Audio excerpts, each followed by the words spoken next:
Samantala, inilunsad na ng Land Transportation Office ang pinabilis na sistema ng pagre-renew ng driver's license. Samantala, lisensya ng 6 na individual na nagkarera sa Tagaytay gamit ang mga sports car sinuspinde.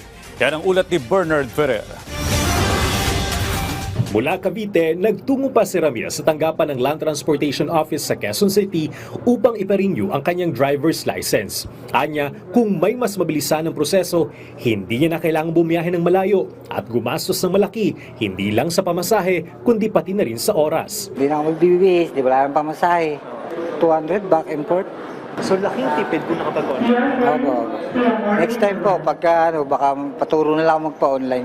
Magandang balita dahil inilunsad ng LTO ang pinabilis sa sistema ng pagre-renew ng driver's license sa ilalim ng administrasyon ni Pangulong Ferdinand R. Marcos Jr. Ayon sa Malacanang, maaari nang makapag-renew ng lisensya sa loob lamang ng 15 minuto sa pamamagitan ng eGov.ph Super App. Hindi na rin kailangan pumila sa mga tanggapan ng LTO dahil maaari nang gawing online ang buong proseso. Kabilang din sa mga serbisyong ito ang Online Driver's Education Program at Telemedicine.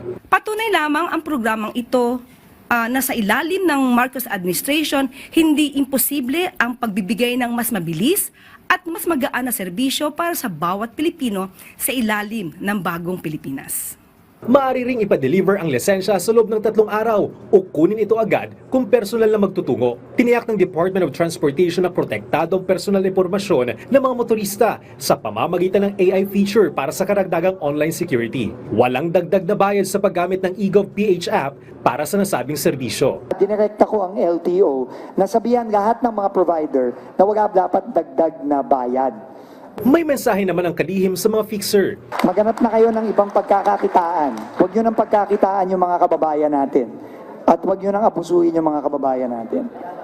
Kasi dahil sa online driver's license renewal, hindi na kayo kailangan. Samantala, sinuspindi na ng 70 araw ng LTO ang driver's license ng 6 na individual na nagkakarera sa Tagaytay gamit ang mga sports car na ngayon ay viral sa social media. Ang pagsuspende sa kanilang lisensya ay bilang tugon sa kutusan ni Pangulong Marcos Jr. na gawing ligtas sa mga kalsada para sa lahat ng road users. Hinikayat din ni Secretary Dizon ng mga social media users na agad i-report sa DOTR o LTO ang mga motoristang lumalabag sa mga batas trapiko.